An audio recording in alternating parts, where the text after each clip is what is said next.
Hi, I'm John Persinos, Editorial Director of Investing Daily.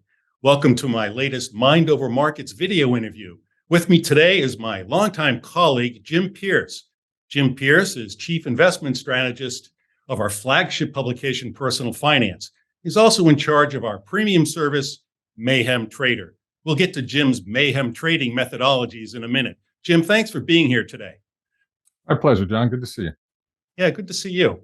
All right, let's get right to it. The stock market has been rallying lately, but what risks do you see over the near term that the investment herd is underestimating?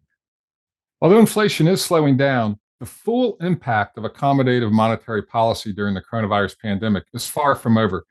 The amount of money in the United States, as measured by M2, is 25% greater than it was in February 2020, just before COVID-19 shut down the economy. That's what prompted inflation to skyrocket, rapidly increasing prices for food, housing, and transportation. Thus far, we haven't seen much of a slowdown in consumer spending despite higher prices. Wall Street seems to believe that will remain the case regardless of what the Fed does next. But if consumers stop spending, then a recession will be unavoidable. Jim, you started your career as a stockbroker and you have an amply stocked toolkit of trading methodologies. Explain for us how you leverage market mayhem for profit. Thanks. Yeah. So my system identifies stocks that have become overvalued based on several fundamental and technical metrics. That does not necessarily mean that they are certain to crash, but it does mean that they are more vulnerable to a sudden change in direction if there is any change to the narrative that is driving their current momentum. The same herd mentality that drove the share prices up can do the exact same thing in reverse. By the way, that's also true for stocks that have become oversold. That's why I will sometimes recommend call options on companies that I believe could rally strongly once Wall Street realizes it made a mistake. You know, history shows that once the Federal Reserve ceases its tightening cycles, stocks embark on an upward trajectory. We appear to be reaching the end of the current cycle, but until we get definitive clarity on monetary policy, the market will be volatile and uncertain, won't it? Absolutely. It's only in hindsight that we know when a bear market is finally over. Before that happens, there can be several false starts that result in rapid changes in direction based on conflicting economic data. That's why Fed Chair Jerome Powell has repeatedly stated that he will keep raising interest rates for as long as it takes to get inflation under control. At the same time, he wants to give himself leeway to not raise rates if the economy continues to cool off. That's why he cannot be definitive about what he's going to do, since that is conditional on future data that we haven't seen yet. Well, isn't that sort of mayhem your investment sweet spot?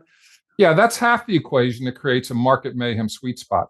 The other half is identifying sectors of the economy and stocks within those sectors that appear to be priced for perfection and therefore vulnerable to a quick sell-off if their performance disappoints Wall Street.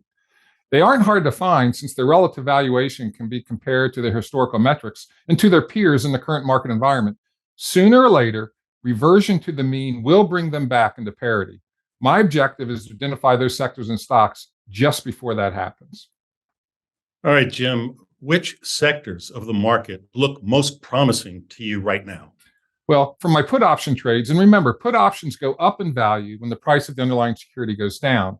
So I'm looking for sectors that are overvalued and likely to decline in price in the near term. Right now, the tech sector appears to be overbought from both a fundamental and technical perspective. So far this year, the information technology sector of the S&P 500 index is up more than 40% compared to less than a 20% gain in the index. In other words, it's up more than twice as much. Also, consumer discretionary stocks have gained nearly 40%, even though they would be most vulnerable to a recession. Now, at the other end of the spectrum is the energy sector, which is down about 6% over the same span. That makes it attractive for call option trades. Now, remember, call options go up in value when the price of the underlying security goes up, since it's only a matter of time until something happens to drive oil prices higher. Once the war in Ukraine is over, price limits on Russian oil will most likely be removed, allowing global energy prices to revert to equilibrium. By the way, healthcare stocks also look cheap to me, which are also down this year despite inelastic demand for most of their products.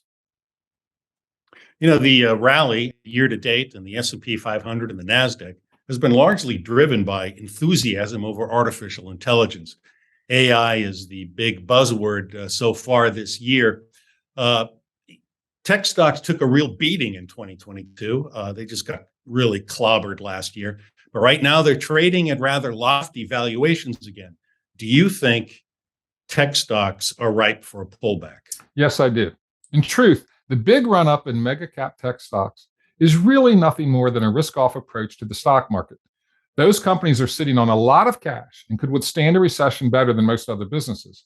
However, they won't be able to grow profits as fast as Wall Street expects if the global economy contracts. For example, Apple relies almost entirely on consumer spending for its revenue. If time gets tough, a lot of people may decide to hang onto their old iPhone a while longer rather than upgrade to the latest model. Apple is the most valuable publicly traded company in the world. So if it hits the skids, then you can expect all the major stock market indexes to follow suit. Let's discuss some technical indicators right now. The New York Stock Exchange Advanced Decline Line, the NIAD, hovers above its 50 and 200-day moving averages. That indicates increasing market breadth. The NIAD has been rising. Small caps and financials have been in the vanguard of this rally too. It's not just the mega cap tech stocks. So aren't these signs of market breadth reassuring to you, Jim? They are reassuring, but keep in mind, small caps and financials have participated in the rally, but to a much lesser degree than tech stocks. Small cap stocks, as measured by the Russell 2000 index, gained 7.2% over the first half of this year, while large caps, as measured by the S&P 500 index, were up 15.9%, while the tech-heavy NASDAQ Composite Index shot up 31.7%. If Wall Street really believed that inflation was tamed and a recession was unlikely, then small cap stocks would be up a lot more than that. As for the financial sector, it has barely eked out a positive return so far this year, which means Wall Street is not confident that the economy will be strong over the second half of this year. Those are very good points. All right, so the stock market has been driven to a large degree by the AI frenzy, but aren't there better plays, in your view, on the artificial intelligence boom than just the obvious choices, the mega cap story stocks that get covered to death on CNBC? Have you unearthed any under the radar picks and shovels plays on AI that are better bets for investors? I have, because if you're looking for call option plays, then I'd avoid the mega cap names. The premiums are just too high. There isn't enough upside potential, and the downside risk is enormous. In addition to being overvalued, the time premiums for those call options are inflated. So you need a big upside move from where they are now to generate a gain sufficient to justify taking that risk. That being the case, I think the safer bet is to look for companies in adjacent sectors that will benefit perhaps more indirectly from the AI revolution, but just as much. The fact of the matter is that the huge tech companies that everybody knows are heavily reliant on their vendors that operate in anonymity. You don't see their names on the cool tech gadgets that you buy, but they benefit just as much from the sale. In many cases, those pick and shovel plays outperform mega cap stocks since they can grow their profitability at a much faster rate. Excellent. Jim, thanks so much for your time. You're welcome, John, and thank you. Yeah, absolutely. Jim Pearce just discussed his Mayhem trading methodologies. Want to learn more about his premium service, Mayhem Trader? Click the URL at the bottom of the article that accompanies this video on the Investing Daily website. And if you have any comments or questions, please don't hesitate to send me an email at mailbag@investingdaily.com. Thanks so much for watching.